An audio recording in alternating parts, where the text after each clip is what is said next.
Hi, Katie. Nice to meet you. Hi. Hi, I am the counselor at the Family Service Agency. As you know, I've already talked with your parents before at another point in time, and now you're here with me, and we're going to discuss your relationship. How's your week been? It's been alright. Yeah, school been okay? Yeah. Getting along with your teachers and getting your schoolwork done, or? Not really, but I go because I have to. Yeah, because you're forced to go? Yeah. Is it hard getting up in the mornings? Oh, yeah. Do your parents always have to come in and wake you up? Are they your alarm clock? Yeah, they like sprinkle water in my face. Oh, to really? wake me up. Oh, wow. It's that bad. Ruthless. Yeah. Okay, well, we can jump right in. I'm interviewing you today just to go over your relationship. As I said, it is being recorded, and it will possibly be shown to my superiors, if you're okay with that. I will let you know, of course, if it will be shown, and make sure that it's okay with you. Also, if I ask any questions that you don't feel like answering for whatever reason, you can tell me I don't want to answer. That's fine. And also, if you want to leave at any point in time, you can as well. You're allowed to do that. Do you understand all those? Yes. Okay. So let's talk about your schooling. So that's kind of tough. Does that put a barrier between you and your parents, do you think? Well, according to my parents, ever since I started school, I've been a defiant child, so I guess it does. And do you know what they mean by defiant? No, not really. No, you don't see. I don't think so. No. They think my friends are a bad influence and that I'm a bad or negative influence on my sisters, my twin sisters, so I don't know. Have you always had these friends? No. When did you become friends with them? In high school, when I started high school. So about the same time that you started school and they started seeing you act out, you also had a new group of friends? Yeah. Do they blame your friends? I guess. I guess they do, but I think it's more me hanging out with them. Would they rather you not hang out with them or just not hang out with friends at all?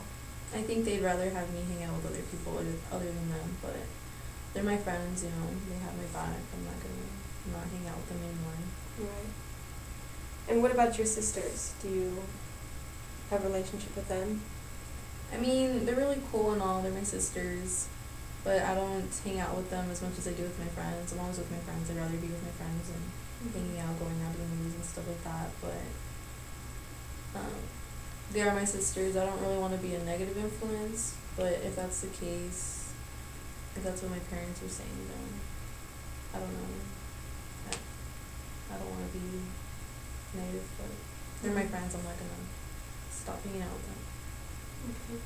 And you're talking about your friends a lot, so what about your family makes you not want to hang out with them? I don't know, I just like, they've always not like been there for me, I guess.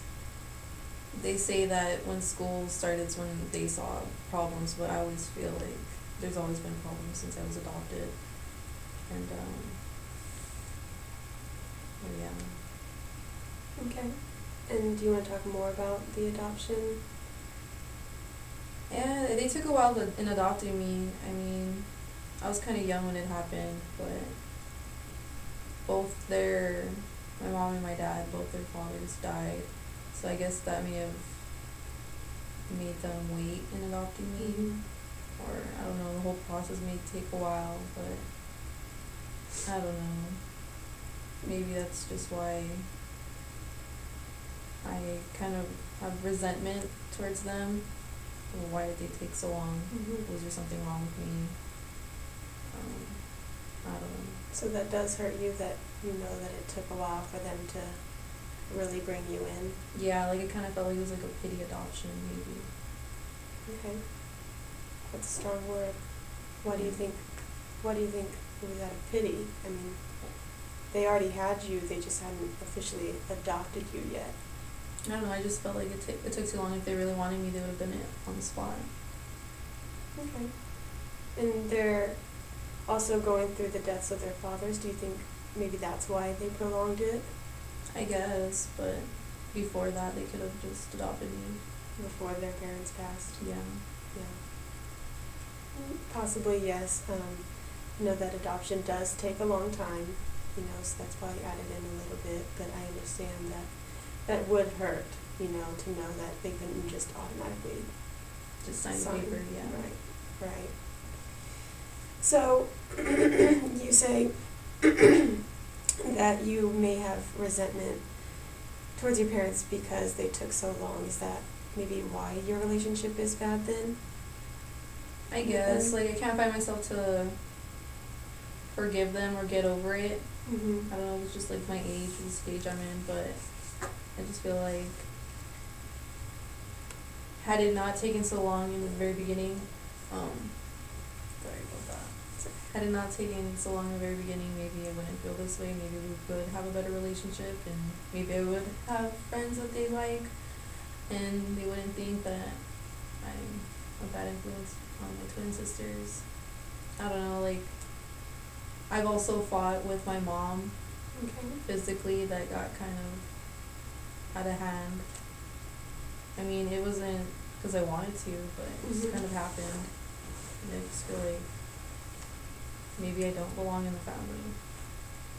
And with this physical thought, was there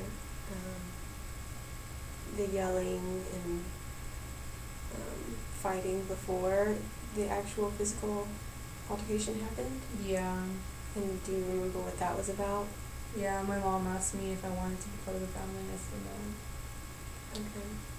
Just because I feel like all these issues that have been building up, it's been too much, and it's been a lot. I don't want to deal with it anymore. So with the physical altercation, did you start that or did your mother? Yeah, I started it, but I mean, I didn't hit her that hard. Well, I don't think. Okay. And so you think that just all the buildup of the anger, you just let it out? Yeah, I don't even know what I was doing at that point. I think I didn't mentally want to. I didn't say I'm gonna hit her. Mm-hmm. I just kind of happened. I was so angry. Mm-hmm. And how did you feel after that? I felt bad, of course. Hitting my mom. You don't do that. I think I was raised better than that, but I did feel guilty. But I feel like it was kind of an outlet for me because I guess I do have anger issues and whatnot. So I feel like that kind of physical aspect lets me relieve myself and makes me feel better. But I don't think I should be doing that towards my mom. Right. So maybe towards objects that won't get hurt. Okay. I think from what you said, we can make a pretty good goal for you to let out that anger in a positive way. So how would you feel if you got involved with a karate class or some kind of boxing or any type of exercise type thing? Yeah, I think boxing would probably be really cool just because I can punch the punching bag. Mm-hmm. Yeah. Let out some steam. Okay, so why don't we work on getting you into a boxing class? I will work on finding a boxing class for you to get in, maybe once a week, twice a week. How busy are you? We can start off with once a week. Okay. And also, I want to work on your relationship with your mother. We'll start there first, and then move to your dad, and then you add your siblings, and then bring all of you back together. But how about we just do, we'll meet again in about 2 weeks. So in that 2-week period, if you could just have one conversation with her that doesn't involve yelling or fighting or negative words. Just, how are you today, Mom? Just something small. Doesn't have to be large. Doesn't have to be an hour long. Just a small conversation with your mother. Can you do that? I guess, but do you think she'll just be kind of suspicious by you being so nice or something of that sort? She may be, but I think in the back of her mind, she would want that, maybe suspicious, yes, because of your past relationships and the fights and arguments that you've had, but any good relationship and any good conversation is always better than a negative one, so I think she would really appreciate that. So we'll do just one casual conversation within the next 2 weeks when we meet, and we can talk about how that goes, and we can discuss, did she think it was suspicious, and did she come out negatively towards you when you tried to approach her? And then we can go from there. So thank you so much for coming in. I appreciate it, and like I said, I'll see you in 2 weeks. Okay, thank you. Thank you.